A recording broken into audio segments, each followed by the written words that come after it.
Première table ronde de cette REF Europe. Le processus de construction est-il un frein à la puissance? Avec l'ancien ministre fédéral allemand Peter Altmaier. Bonjour monsieur, merci d'avoir traversé le Rhin pour venir nous voir. Merci de m'avoir invité. Bonjour monsieur l'ambassadeur Sellal, ancien représentant permanent de la France auprès de l'Union européenne. Bonjour à Sylvain Kahn. Bonjour. Historien géographe, chercheur au Centre d'histoire de Sciences Po, et Joséphine Staron. Bonjour, j'aurais dû commencer par vous. Je manque de galanterie, ça commence très bien. Directrice des études et des relations internationales du think tank Sinopia. Au centre de ce premier débat international, l'Ukraine qui va-t-elle entrer ou pas dans l'Union européenne? La réponse est cruelle mais simple, l'esprit est ardent mais la chair est faible. C'est-à-dire que tout le monde voudrait bien, mais tout le monde sait que c'est un peu un vœu pieux et qu'on ne peut pas forcément se le permettre. Cette question qui vous s'adresse à vous tous, êtes-vous favorable à un élargissement avec, dans l'immédiat, l'Ukraine, la Moldavie? Monsieur Altmaier, est-ce que vous êtes favorable à cet élargissement? Comme ça commence par ce genre de sourire, c'est merci pas bon. de cette question. Mais j'ai l'impression le Conseil européen, les chefs de gouvernement et d'État viennent de décider d'ouvrir exactement les vous n'empêche pas d'avoir une opinion là-dessus. J'ai une opinion, oui.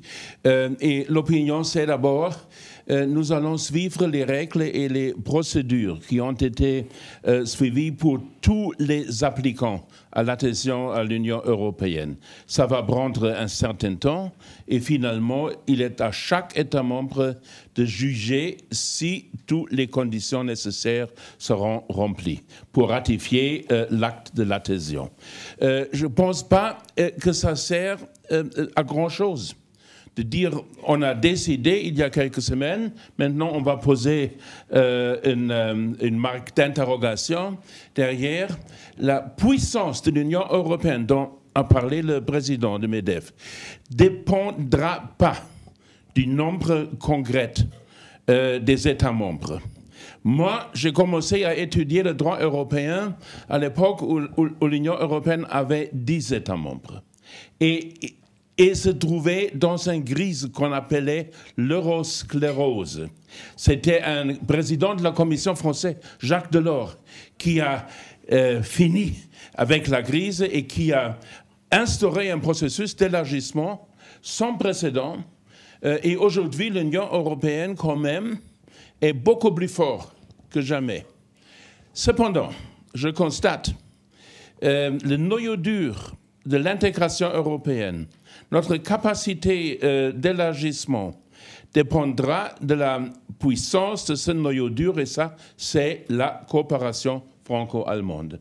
Et je ne cache pas ma déception et mes soucis quant à l'état actuel de cette coopération.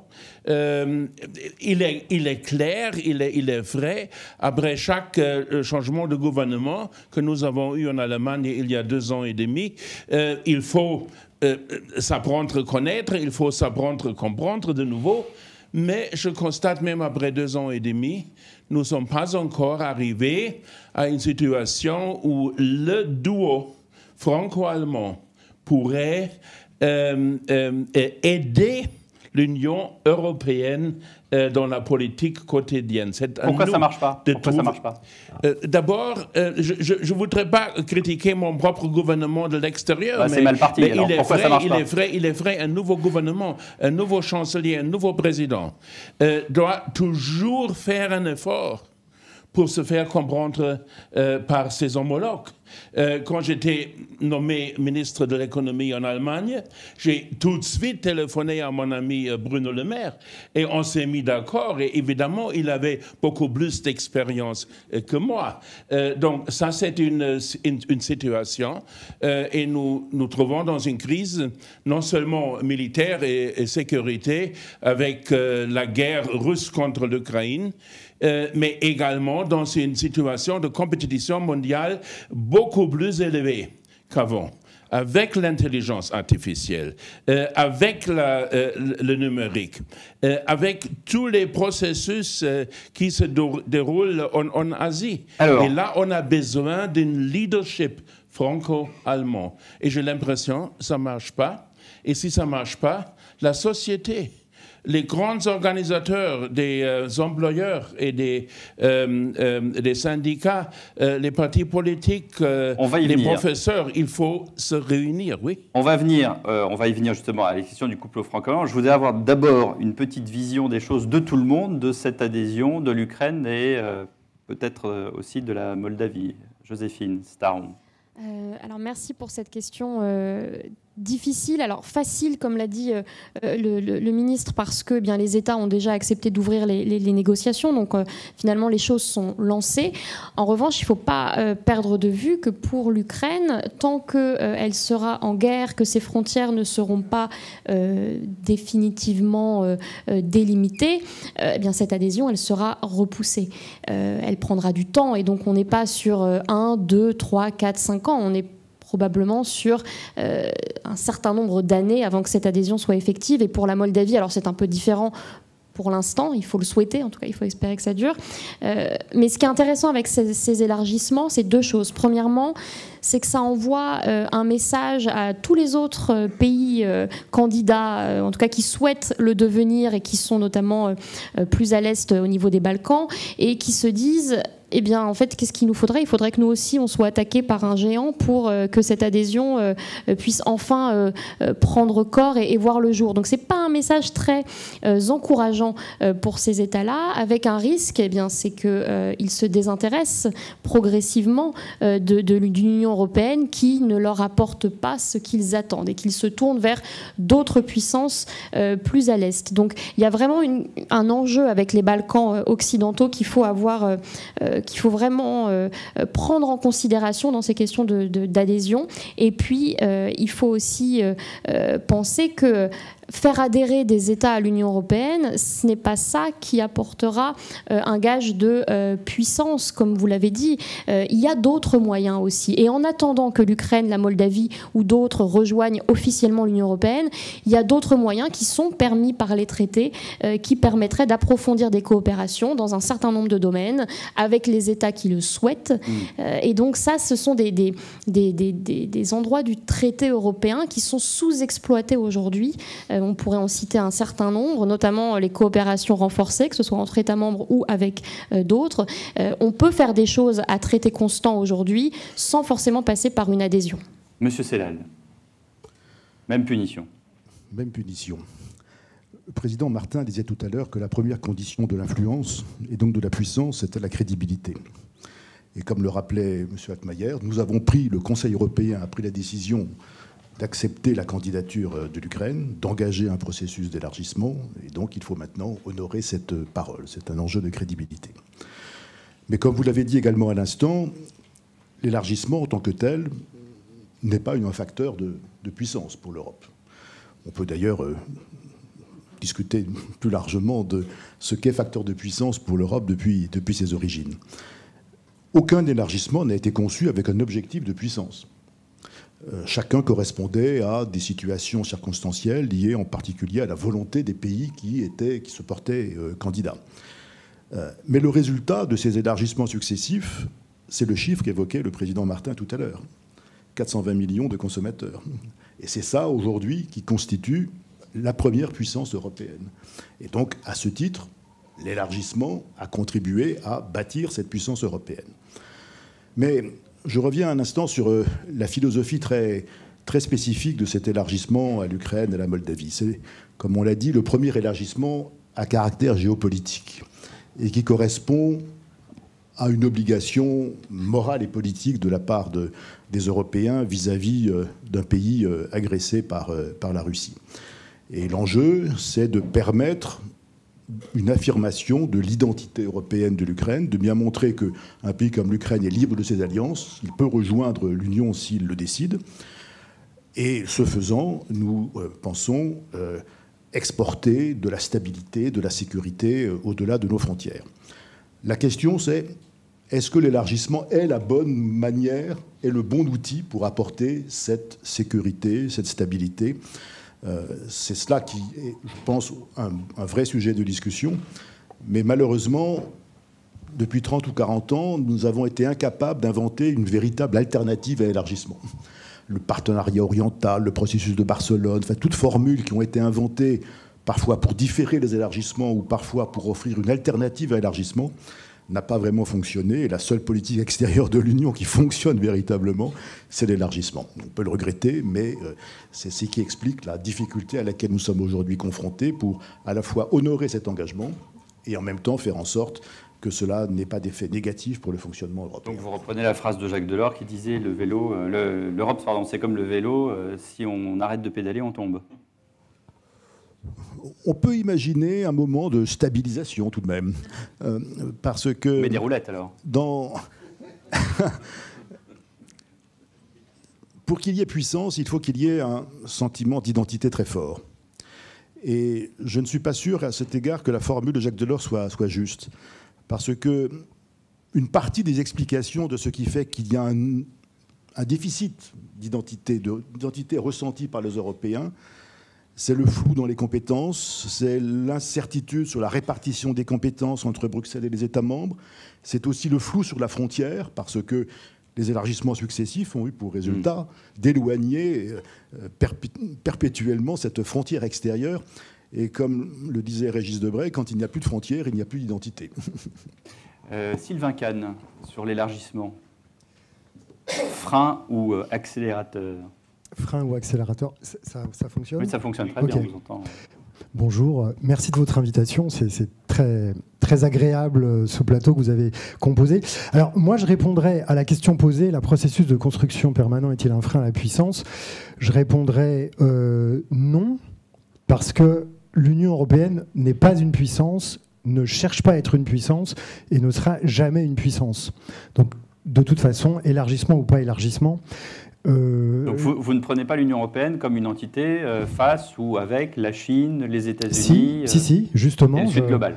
Je la prends tout à fait comme une entité spécifique, une entité territoriale et politique, mais qui a précisément, comparé à ces très grandes entités territoriales auxquelles que vous venez d'évoquer, la particularité d'avoir tourné le dos à la puissance, et c'est constitutif de la construction européenne depuis 1950 d'avoir une certaine indifférence à la puissance. Et c'est, je crois, l'un des aspects, l'un des caractères qui singularise l'Union européenne comme entité politique et géographique, pourtant très influente. Et donc, moi, il me semble que l'idée, c'est plutôt de considérer que l'Union européenne cherche à être influente, qu'elle y parvient, et qu'elle y parvient d'autant mieux qu'elle ne cherche pas à être une puissance, parce que les Européens, il y a une raison très simple, me semble-t-il, c'est qu'une des conclusions qui a été tirée collectivement par l'ensemble des Européens depuis la fin de cette terrible guerre de 30 ans, 1914-1945,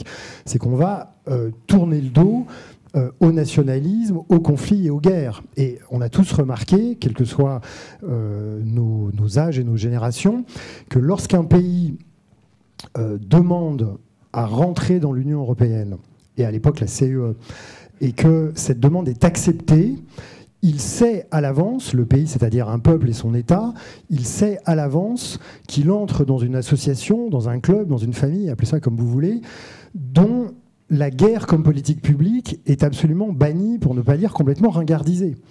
Le fait est que les 5 siècles précédents se sont caractérisés en Europe par un état, une conflictualité, on dirait, très intense, et que depuis 1945-50, eh bien, il n'y a plus de guerre, il n'y a plus de conflit entre les pays qui ont décidé de s'associer dans le cadre de l'Union européenne. Donc vous ralliez automatiquement l'idée de puissance à faire la guerre?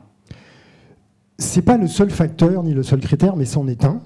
C'en est un qui est très important, même si ce n'est pas le seul. Je pense que les autres vont vous répondre parce que...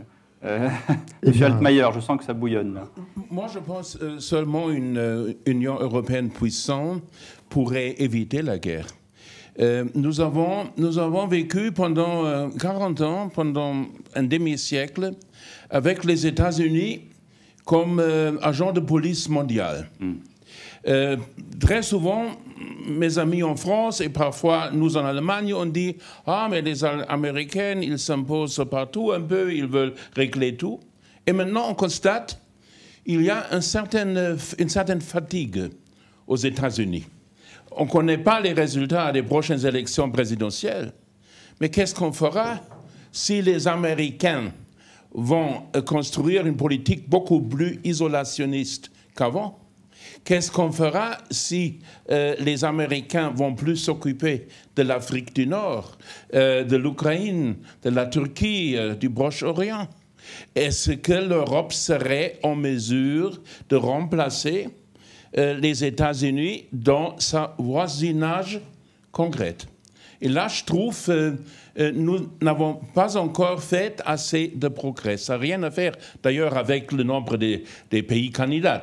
Il y a des pays candidats qui sont en train d'attendre déjà depuis plus de 20 ans, comme la Turquie, et rien n'a bougé. Il y a d'autres qui ont, après 2-3 ans, obtenu l'adhésion, comme les pays scandinaves.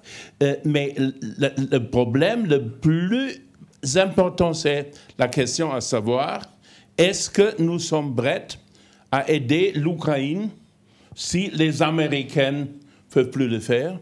Est-ce que nous allons prêts à aider l'Afrique du Nord au moment où il y aura des conflits qu'il faut résoudre? Ça, c'est une question intéressante parce qu'elle touche directement à l'homogénéité de l'Europe. C'est-à-dire qu'il faut poser des questions aux 27. Et si on met de côté le fait que, comme vous le pensez, M. Altmaier, que la locomotive de l'Europe, c'est le couple franco-allemand, il y a quand même 27 pays et il y a des positions divergentes là-dessus. Qui veut répondre? Joséphine Staron. Je veux bien compléter. Je rejoins ce que disait Sylvain Kahn. L'Union européenne, la construction européenne ne s'est pas pensée comme une puissance au départ. C'était absolument pas l'objectif. Et justement, pour ce que vous disiez, c'est vrai que la puissance était associée à la guerre et au traumatisme qu'on avait vécu. Mais ça a changé, et ça a changé, je pense, à partir du Covid, à partir de la crise sanitaire. C'est-à-dire qu'en 2020, tous les États européens et tous les États du monde sont face à la même menace pour la première fois. C'est la même menace au même moment. Et chacun va réagir différemment, sauf en Europe, où après quelques mois où effectivement on ne s'entend pas bien, eh bien on finit... Oui, ça a finalement été assez rapide. On finit par mettre en place un plan de relance inédit. On a un emprunt commun, ce qui était inenvisageable. Moi, je terminais ma thèse à ce moment-là et j'ai dû changer ma conclusion parce que mes 4 années de thèse m'avaient conduit à dire non, les Européens jamais n'accepteront un emprunt commun. C'est absolument pas dans l'ADN de la construction européenne. Ça n'ira pas jusque-là. Eh bien, si, face à une crise sans précédent, au pied du mur, les Européens l'ont fait. Qu'est-ce qui les empêcherait de le refaire aujourd'hui?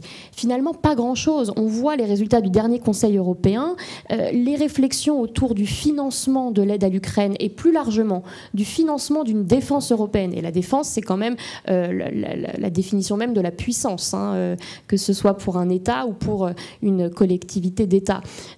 Eh bien, on voit que là, on commence à nouveau à être un peu inventif, à chercher des solutions. Et en tout cas, cette idée de puissance qu'on avait rejetée pendant presque 70 ans de construction, depuis 4 ans, elle est dans toutes les têtes. Et dernière preuve, eh bien, les propos du président français Emmanuel Macron qui ont, pour la forme, choqué la totalité des pays européens. Mais dans le fond, ces discussions sur l'ambiguïté stratégique, la possibilité d'envoyer des troupes au sol. Dans les pays de l'Est, ils étaient plutôt contents quand ils ont entendu ça. Mais bien sûr, parce que c'était des discussions que Emmanuel Macron n'avait pas avec lui-même. C'est des discussions qui ont cours depuis des mois avec l'ensemble des pays européens et même avec l'Allemagne.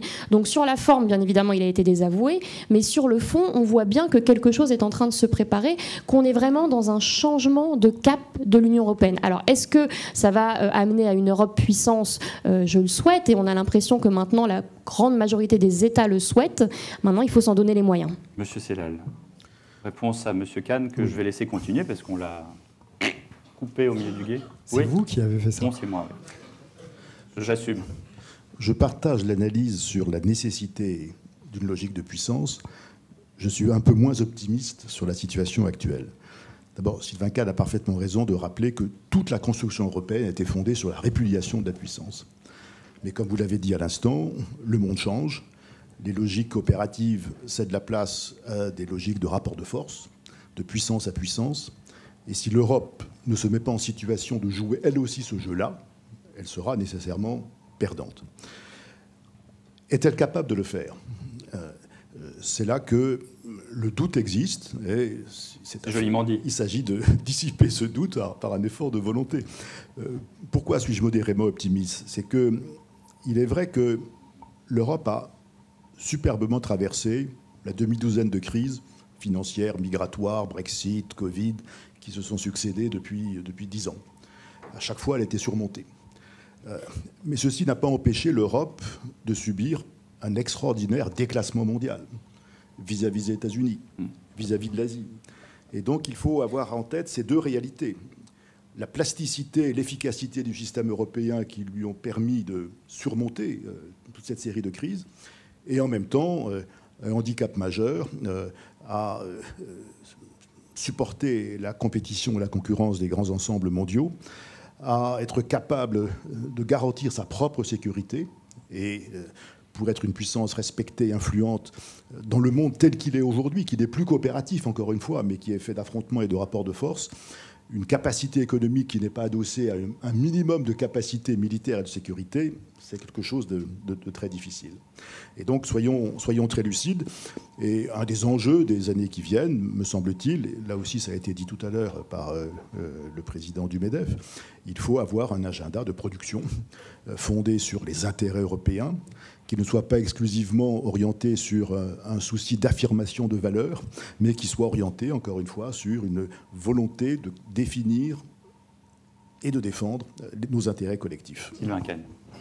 Ouais, je prolongerai... S'il y a des applaudissements, vous pouvez. Vous avez ça, je prolongerai ce qui vient d'être dit par M. Sellal, par le fait que, il me semble que la question qui est posée aux Européens, et quand je dis aux Européens, c'est à la société européenne, pas seulement les dirigeants, que ce soit des dirigeants politiques, mais aussi aux dirigeants économiques, aux dirigeants sociaux et aux citoyens.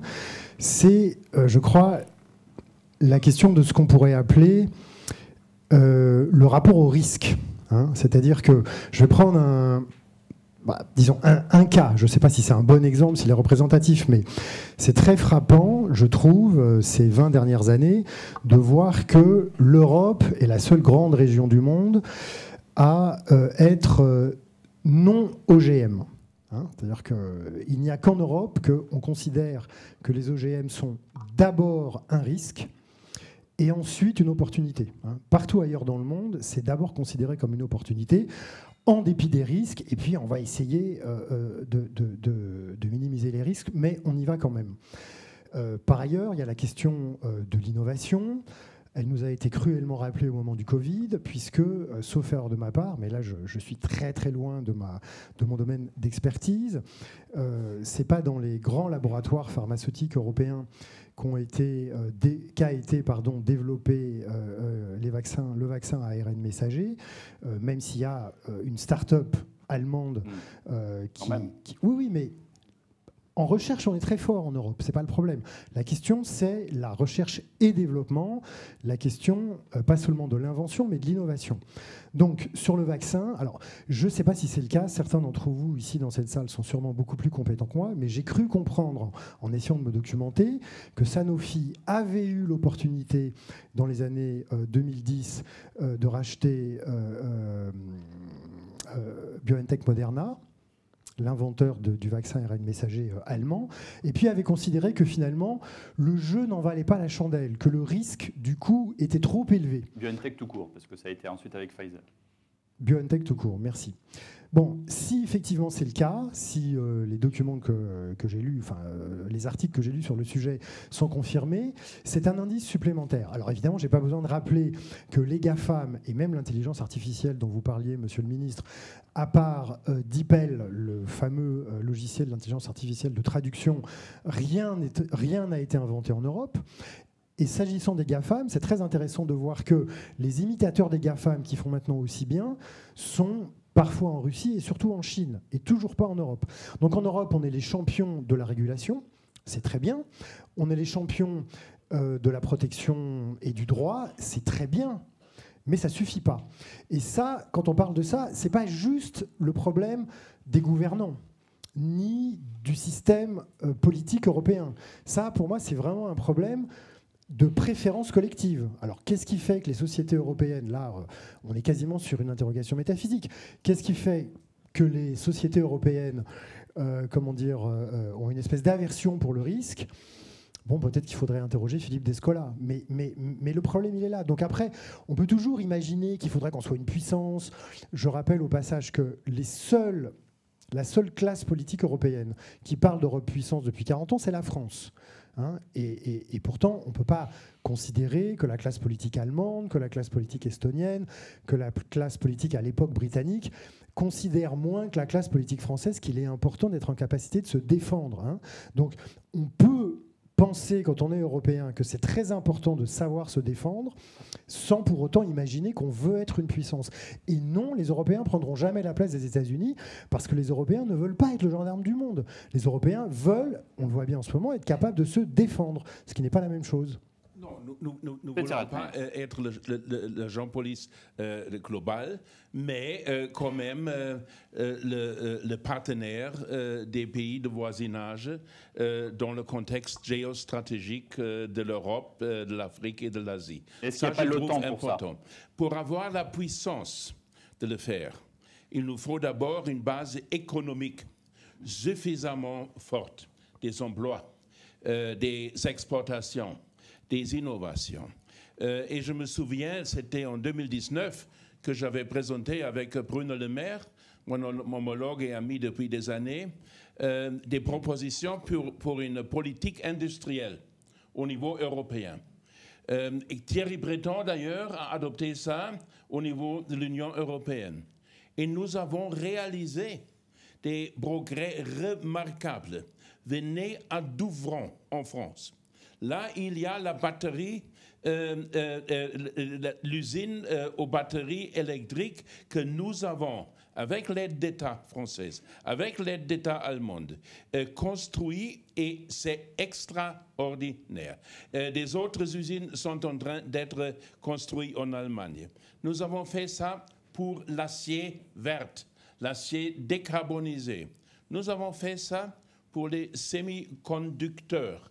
Et nous avons attiré en Europe des grands investissements de la part du TSMC et de la part d'Intel, les plus grands producteurs de semi-conducteurs, de microprocesseurs. Donc ça, c'est une politique qu'on a apparemment un peu oubliée les 2 dernières années parce que toute la politique a été brise par des conflits militaires qui se sont produits à l'extérieur d'ailleurs de l'Union européenne. Donc l'élargissement est un frein à la puissance, puisque l'élargissement, en l'occurrence, on parle de l'Ukraine.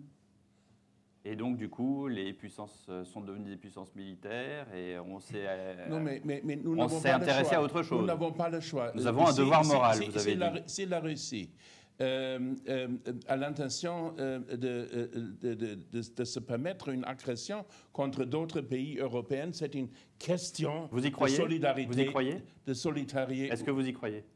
Oui, mais il a commencé la guerre. Je ne sais pas. Est-ce que vous pensez qu'il va s'attaquer à des pays européens de l'Union européenne ?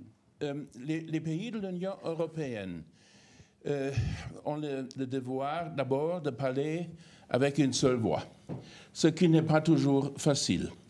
Deuxièmement, c'est non pas facile du tout non plus entre la France et l'Allemagne. Le général de Gaulle, le président de Gaulle et le chancelier Konrad Adenauer, ils ont inventé l'amitié franco-allemande, le couple franco-allemand, pas parce que nous sommes toujours de même opinion, parce que nous ne sommes pas toujours d'accord sur les choses. Monsieur le ministre, vous ne répondez pas à mes questions. Est-ce que vous pensez que la Russie va s'attaquer à des pays... J'ai l'habitude de ne pas toujours répondre. Mais je vois. Oui, j'ai appris l'habitude et ça m'a aidé beaucoup pendant ma carrière politique. Vous voyez. Monsieur Sellal, venez au sauvetage de Peter Altmaier. Je ne réponds à aucune question. Non, mais vous m'avez fait signe. Une remarque sur un des leviers, un des outils de puissance incontestable de l'Europe, qui est sa capacité normative, parfois jugée excessive probablement dans cette salle. Comment faire en sorte que cette capacité normative serve la puissance européenne ? D'abord par une articulation aussi forte que possible avec ce que vous avez rappelé, le besoin d'avoir une capacité industrielle européenne. Et je pense que la question mérite un examen, une analyse rétrospective. Pourquoi ce qui a marché, par exemple, avec la norme GSM il y a 25 ou 30 ans, à l'époque où l'industrie du téléphone mobile était à 80% européenne, et nous avons inventé la norme GSM, qui a conforté cette industrie pendant 10 ou 15 ans, pourquoi cela n'a-t-il pas marché avec la régulation de l'économie numérique? Et comment se fait-il que nous ayons le cadre de régulation le plus sophistiqué de la planète en matière de régulation de l'Internet et qu'il n'y ait aucun groupe européen dans les 20 premiers groupes mondiaux? La réponse, peut-être, c'est qu'au fil des années, on a fixé comme objectif à cette politique de régulation les droits du citoyen et ses libertés, c'était le RGPD, ou bien le bien-être du consommateur, la plus large possibilité de choix au moindre prix, en oubliant qu'il y avait un enjeu de production en Europe. Et on peut se demander si certains exercices de régulation récents, je pense à l'industrie automobile en particulier, ont bien pris en compte dans leurs études d'impact ce que pouvait être la concurrence chinoise dans un contexte comme celui-là. Donc, à mes yeux, un agenda de production, une capacité à analyser où sont les intérêts européens, trouver un meilleur équilibre entre les intérêts et la proclamation des valeurs, et puis conserver aussi une capacité d'exporter et diffuser nos normes. Et dans un monde où le système multilatéral ne fonctionne plus, la seule manière de le faire, c'est par des partenariats avec les grandes régions du monde. Qu'est-ce que ça veut dire, le système multilatéral ne fonctionne plus? L'OMC ne fonctionne plus, les grandes instances de régulation ne sont plus capables d'élaborer une norme universelle. Et donc la seule manière pour l'Europe de continuer à diffuser la norme européenne, c'est de conclure des accords.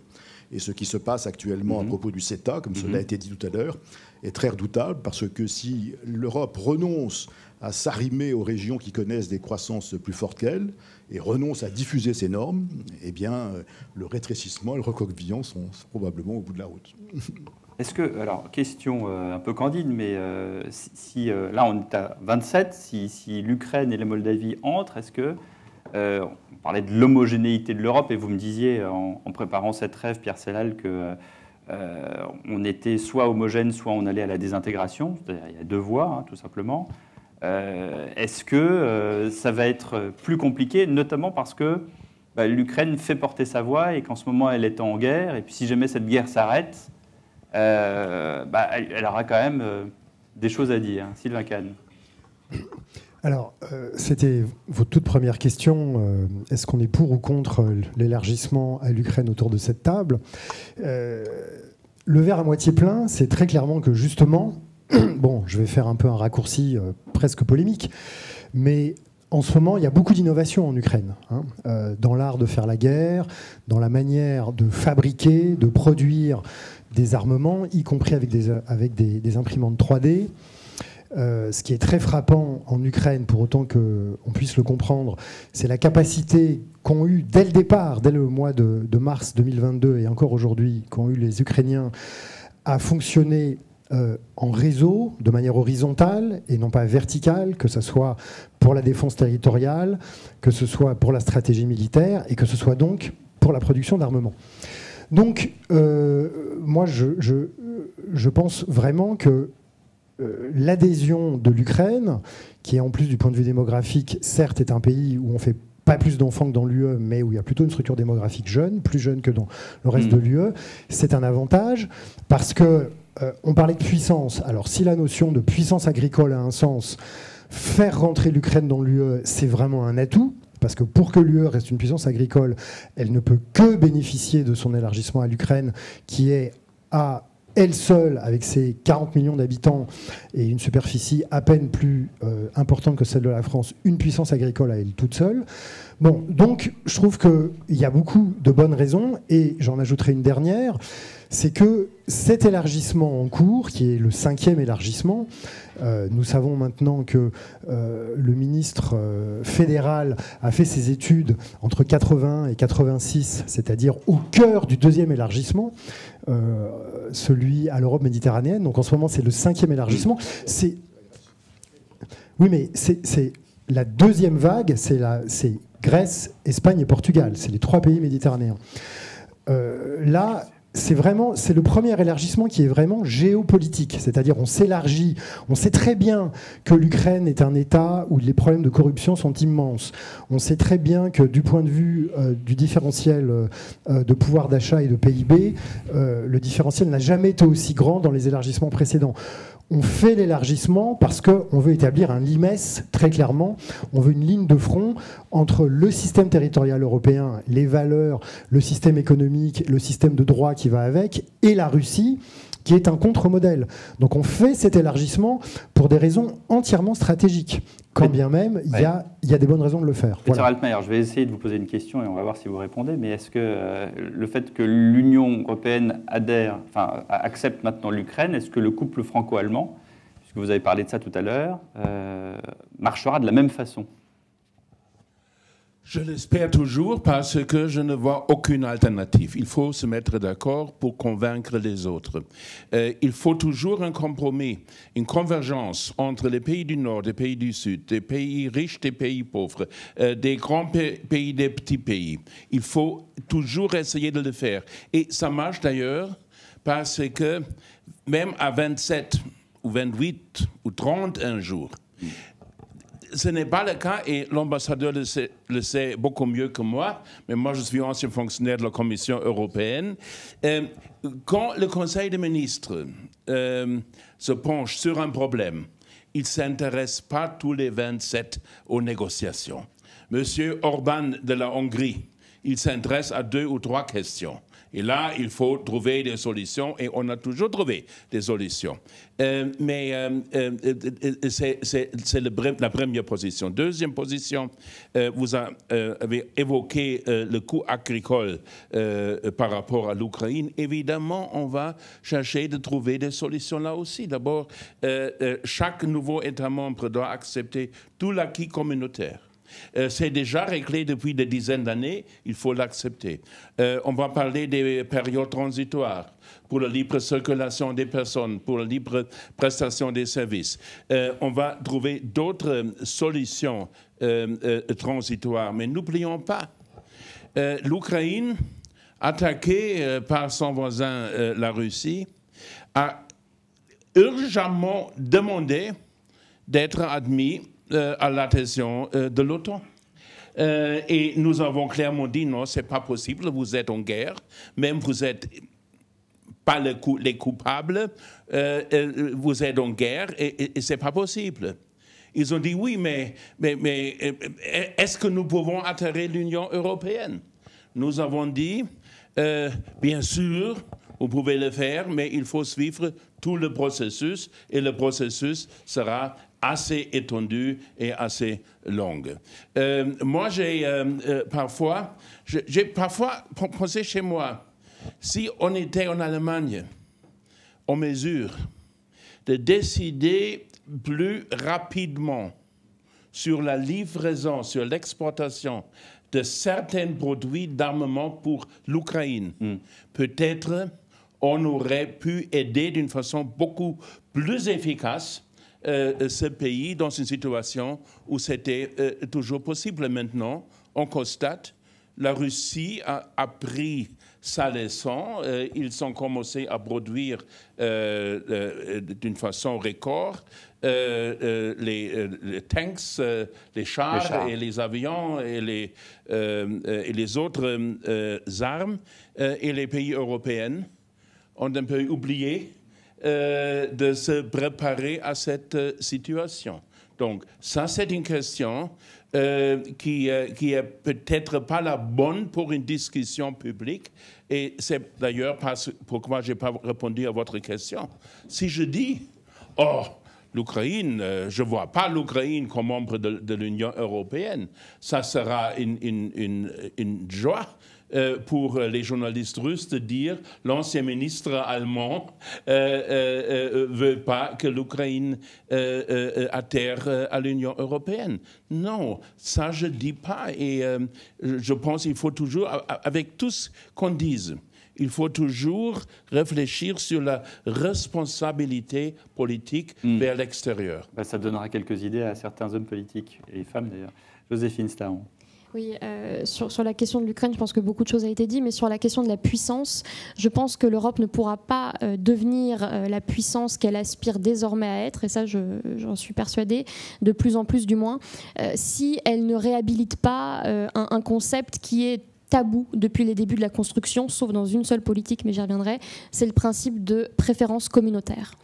Ça a été quelque chose de rejeté dès le milieu des années 70.